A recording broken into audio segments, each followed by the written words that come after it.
Students, आज हम पढ़ेंगे क्लास 5th का चैप्टर फर्स्ट एसएसटी का globe and the map. Globe and the map. अब ग्लोब का मीनिंग क्या होता है? ग्लोब होता है बेटा एक 3D मॉडल होता है बच्चों, पूरी अर्थ का, पूरी धरती का 3D मॉडल जिसमें हम 3D में देख सके। और मैप होता है 2D मॉडल, 2D मॉडल जिसमें हम पूरी दुनिया को देख सके। अब करते हैं start. There are many planets in the universe but the life is present only on earth. कि बहुत सारे प्लैनेट्स हैं दुनिया में, बहुत सारे प्लैनेट्स है, इसका मतलब यूनिवर्स में बहुत सारे प्लैनेट्स हैं हमारी धरती जैसे, बट जो लाइफ है, जिंदगी है, बस वो कहाँ पे है? अर्थ पे अवेलेबल है। So the earth is the unique planet. तो ये क्या हुआ? एक अपने आप में अजूबा प्लेनेट है। इसका मतलब यूनिक का मतलब कि अजीब और गरीब, बिल्कुल सबसे अलग विचित्र प्लेनेट है। The presence of the air, यहाँ पे जो कहते हैं एयर विराजमान है, इसका मतलब हवा, पानी, water, causes the existence of life. इन दोनों के कारण ही जो अर्थ पे जिंदगी है, इसका मतलब धरती पे जिंदगी है, वाटर और एयर के कारण ही है। The earth is the home of human beings. जो अर्थ है वो घर है किसका? हमारी ह्यूमन बींग्स का, इंसानों का। एनिमल्स, इसका मतलब जानवरों का। एंड प्लांट्स, प्लांट्स मतलब पौधों का। In olden days people believe that the earth was flat. पहले के लोग मानते थे कि जो अर्थ है वो सपाट है, फ्लैट है। They thought if they travelled too far to the edges they would fall off this flat surface. वो सोचते थे अगर वो इसके एजेस का मतलब होता है किनारों, किनारों पे चले जाएंगे तो वो दूसरी तरफ गिर जाएंगे। वो पहले के लोग इसको गोल, जैसे हमें आज तो पता है कि दुनिया गोल है, तो पहले के लोगों को जब तक ये डिस्कवर नहीं हुआ था तो लोग क्या समझते थे? ये गोल नहीं है बल्कि फ्लैट सरफेस है और इसके एजेस पे जाएंगे तो हम गिर जाएंगे। सम फिलोसफर्स एंड एक्सप्लोरर्स, कि कुछ फिलोसफर और एक्सप्लोरर्स जिनका नाम यहाँ पे दिया गया, सच एज पाइथागोरस था, अरिस्टोटल, मैंगलेन, ये आप एसएस में भी पढ़ते हो नाम इनके साइंटिस्ट के। Copernicus change the opinion of the people. इन्होंने लोगों का नजरिया ही सोचने का चेंज कर दिया।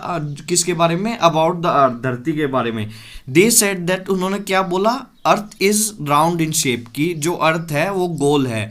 सर इसाक न्यूटन, जो बहुत बड़े साइंटिस्ट रहे हैं, इसाक न्यूटन जिन्होंने 3 लॉज ऑफ मोशन भी दी है, suggested that the earth is not a perfect sphere. तो पहले इन लोगों ने बोला कि साइंटिस्ट ने कुछ ने कि राउंड शेप में है, बट इसाक न्यूटन ने ये भी मना किया। उन्होंने कहा कि परफेक्ट स्फीयर नहीं है, कि बिल्कुल गोल नहीं है बॉल की तरह, but it is somewhat flattened at its top. But ये सपटी हुई है, कहते हैं अपने जो इसके टॉप है, इधर उधर ऊपर नीचे के जो किनारे हैं वहां से टपटी हुई है। इसका मतलब ये एलोंगेटेड शेप में है, स्पीयर शेप में है। जैसा अंडा आकार होता है ना, अंडे के आकार की अपनी धरती है।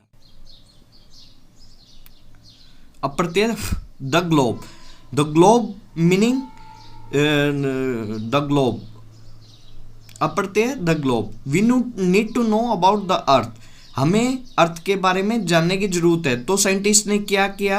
Have a model of the globe, कि उन्होंने एक मॉडल बनाया अर्थ का, the model of the earth, और उस मॉडल को क्या बोला गया? ग्लोब। ये देखने में ऐसा लगता है, फिजिकल वे में आप अगर देखें तो ये देखने में, आपने किसी ने न देखा हो तो ये इस पिक्चर जैसा लगता है, जैसा कि इस पिक्चर में दिखाया गया है।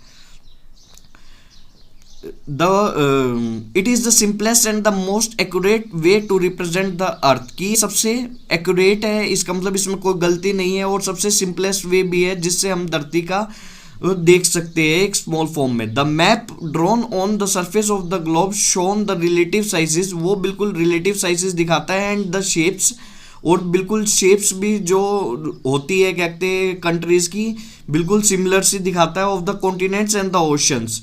वो सब कुछ जो धरती में है एक्चुअल वे में हमें एक पिक्टोरियल वे देता है ग्लोब। इसका मतलब एक पिक्चर दे देता है पूरी धरती की, कौन सी चीज कहाँ पे है, किस शेप में है। It also shows the correct location of the different places, और ये करेक्ट लोकेशन भी बताता है उसकी, जो अलग अलग जगहों की। And the future in relation to one another, और उनके फ्यूचर्स भी बताता है एक दूसरे के रिलेशन में। अब on the earth there are 7 continents. Earth में के 7 कॉन्टिनेंट्स होते हैं। बच्चों कौन कौन से होते हैं? एशिया, 7 कॉन्टिनेंट है अर्थ पे, Asia, Africa, south America, north America, Europe, Australia, Antarctica. ये हमारे 7 कॉन्टिनेंट्स है एंड द 4 ओशन। और 4 ओशन है हमारा, पहले एक सर्दर्न ओशन भी होता था, वो अभी डिडक्ट कर दिया गया है। 4 ओशन है, Pacific ocean, Atlantic ocean, Indian ocean and Arctic ocean. ये 4 हमारे ओशंस हैं और 7 हमारे कॉन्टिनेंट्स हैं। अब ओशंस को मैं आपको एक इजी तरीका बताता हूँ ओशन को नाम लर्न करने के लिए, जो कि क्रोनोलॉजिकल ऑर्डर में होगा। क्रोनोलॉजिकल ऑर्डर होता है सबसे बड़ा कौन सा है, उससे छोटा कौन सा है, उससे छोटा कौन सा है, उससे छोटा कौन सा है। आप बस ये याद कीजिए, क्या? पैसा means P for Pacific, A for Atlantic, E for Indian and S for southern ocean और A फॉर आर्कटिक ओशन। सबसे बड़ा कौन सा ओशन है? Pacific ocean. सबसे बड़ा पैसिफिक ओशन है। और सबसे छोटा कौन सा है? Arctic ocean. इसका मतलब ये बड़े से छोटे में मैंने ये डिस्टिंग्विश किए गए हैं। तो सबसे बड़ा पैसिफिक, फिर उसके बाद पैसिफिक के बाद क्या आएगा? अटलांटिक। अटलांटिक के बाद क्या आएगा बताइए? Indian ocean. इंडियन ओशन के बाद क्या आएगा? Southern ocean. सदर्न ओशन के बाद क्या आएगा? Arctic ocean. और ये पैसा बन गया हमारा। इसका मतलब आप बस ये लर्न कर लीजिए, पैसा P फॉर पैसिफिक, ये सबसे बड़ा है और लास्ट में सबसे छोटा है। P for Pacific, Atlantic, Indian ocean, southern ocean and Arctic ocean. ये इजी तरीका है आपको जो हमारे ओशंस लर्न करने के लिए। The landforms on the earth are shown in different colors on the globe and the map। जो लैंडफॉर्म्स है, जो अर्थ है, वो डिफरेंट कलर्स में ग्लोब पे दिखाई गई है और मैप पे भी। The biggest land masses surrounded by the water bodies on all other sides are called continents. जो सबसे बड़े लैंड मासेस होते हैं, इसका मतलब बहुत बड़ी धरती होती है और जो वाटर बॉडीज से चारों तरफ से घिरी होती है, उन्हें बोलते हैं हम, क्या बोलते हैं? Continents. Continents. The globe has 2 points. Globe के 2 पॉइंट है। कौन कौन से हैं बच्चों? Has 2 points, northern most point and southern most. की नॉर्दर्न मोस्ट और सदर्न मोस्ट, पश्चिम और दक्षिणी point. Northern most point is called the north pole. जो नॉर्थ मोस्ट है, उत्तरी है, तो उसे क्या बोलेंगे हम? North pole. And the southern most, दक्षिण है जो, उसे क्या बोलेंगे? दक्षिण पॉइंट को साउथ पोल।